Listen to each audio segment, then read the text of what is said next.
YouTubers,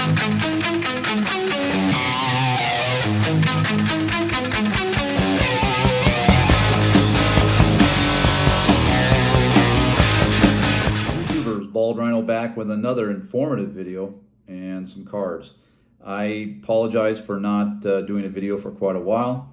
I have been selling modern everything. If you've got a card of a player, rookie card that is unproven and it's going for more than some of these veterans who have been incredible players for a long time, I'm going to sell.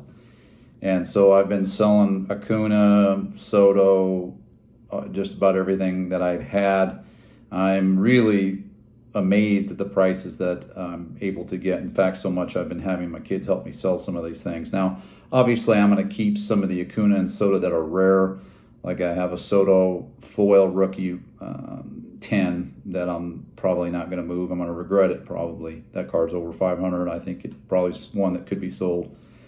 But also, you know, the Acuna gold rookie, those types of things, I think that it's probably okay to hold on to.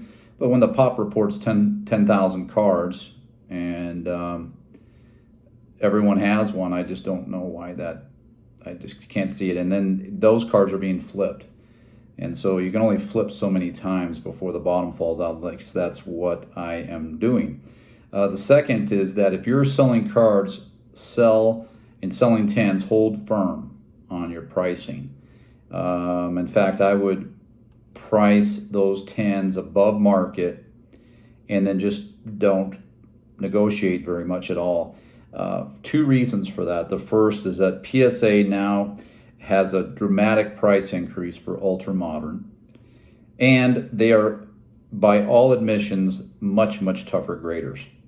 And so you have that double whammy. Those 10s are going to be rarer than they've ever been, and also 9s are all of a sudden worth some money.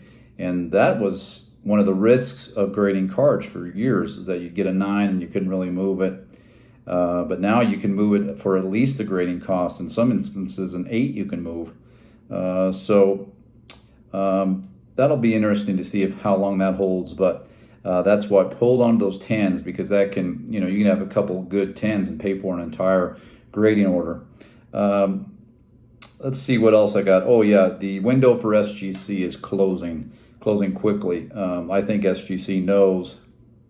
I really am impressed with their customer service. It's incredible. I just sent off a near 200 card order, my first one ever from them. I mean, I have some really sweet vintage cards in SGC, but not really anything too spectacular. But they know that you're breaking out PSA 9s and submitting to them. I think they know that. And so eventually they're going to stop giving so many 9.5s, and they're going to get tougher and tougher grading as well. So that window is closing if it hasn't already closed. There's too many YouTubers talking about it. SGC's too on their game to allow their the dilution, if you will, of their grading to occur. Because that's what PSA did, right? You know, if you look at the old slab PSAs, those are not 10s. Those are probably 8s and 9s that look like crap compared to some of the 10s that are done now with the Lighthouse holder. So, and let's see. Then lastly, I think it's going to be harder to go from raw to grading now. You're going to need to make a bigger capital commitment.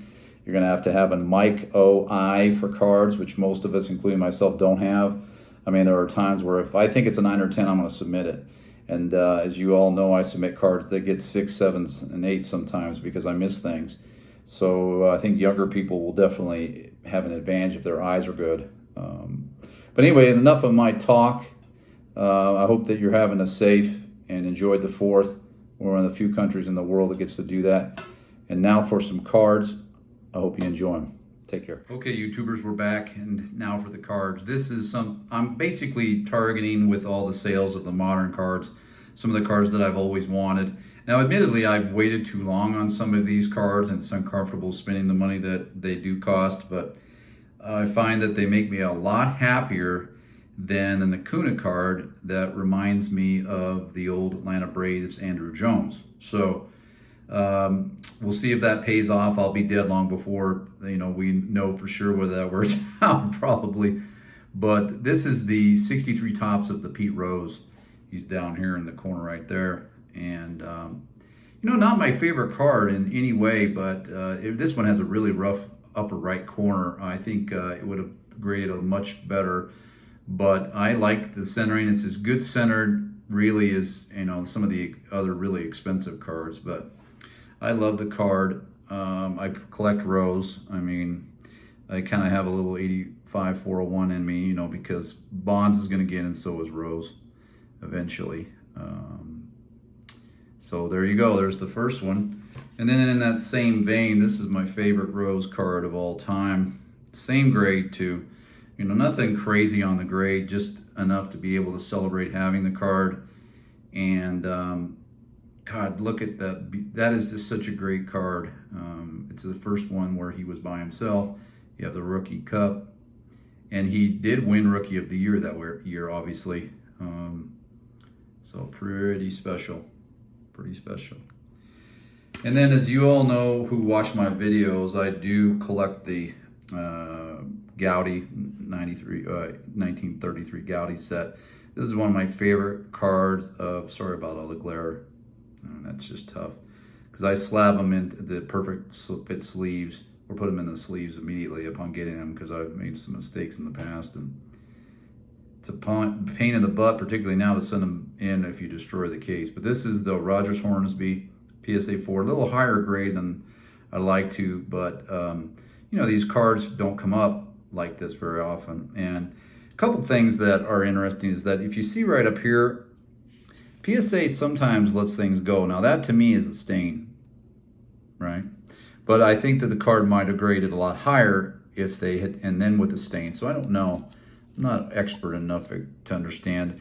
I think Maiko talked about the lack of consistency in PSA and the fact that they're training a whole bunch of different folks now. And so I'm thinking that we're going to see a lot of inconsistency in their grading. Maybe not so much in vintage, but here's a vintage card of the great Hack Wilson. And I mean, what's amazing, if you see pictures of Hack Wilson, he was built like that. This picture of him seems to be kind of a caricature or different than how he really looked, but no, he was a big, trained, thick-looking guy, and man, could he hit. But this one I like too, though. That's what I'm really looking for, is the 3 grade in some of these cards. When I look over the Rogers Hornsby and this card, I actually prefer the Hack Wilson for sure. And then this one was something that I had targeted for a long time, and finally just decided to get it. It's my favorite card ever. Sorry about that interruption, but this is a special card. It's probably, absent my Arenado cards, this is probably my favorite card. I don't know, I have a Mantle card that I like too, but I guess this is just such a special card in terms of its status in the hobby, but its coloring.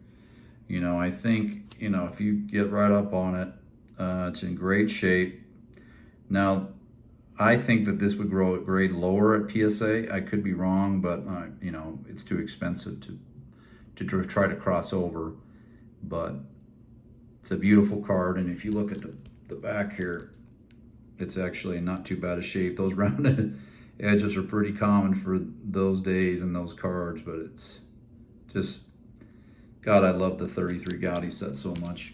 And then last, we're just going to end with one I think I may have shown before, but yeah, I'm targeting some of the ones that I've always wanted again with all the modern sales that I'm doing.